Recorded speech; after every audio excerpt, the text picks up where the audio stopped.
Thank you, President.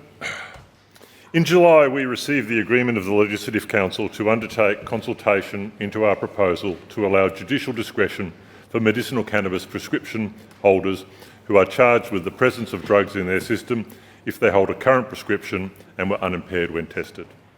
So, arising from that resolution of the Council, we engaged the eminent Tony Parsons, the former Supervising Magistrate of the Drug Court of Victoria, to undertake a series of consultations. Mr Parsons consulted with representatives from the judiciary, law enforcement, the legal community, the medical and social sectors, and with policymakers.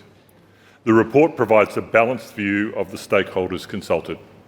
We are pleased to report that whilst there were some reservations, the majority of stakeholders expressed strong support for addressing the inequity faced by those Victorians who take legally prescribed medicinal cannabis but face punitive sanctions if they return a positive result at a roadside test.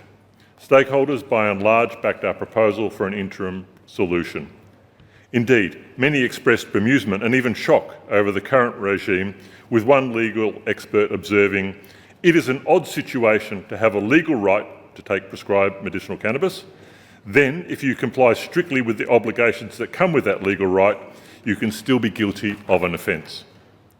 Regrettably, the Chief Commissioner of Police chose not to participate when invited, but he made the following comments on ABC Radio, and I quote, "Our position is simple. They are matters for government. While it's against the law to drive with cannabis in your system, we'll continue to enforce it." These comments are noted in the report. Medicinal cannabis remains the only prescribed medication that is not subject to judicial discretion. To quote Mr Parsons, "The legal framework that applies to medicinal cannabis patients is grossly discriminatory." So we say that this situation needs to be remedied immediately. Mr Parsons was ably assisted by Dr Hamish McIntosh in the production of this report, and on behalf of Legalise Cannabis Victoria, I extend my gratitude to Mr Parsons and Dr McIntosh for their invaluable contribution to this debate.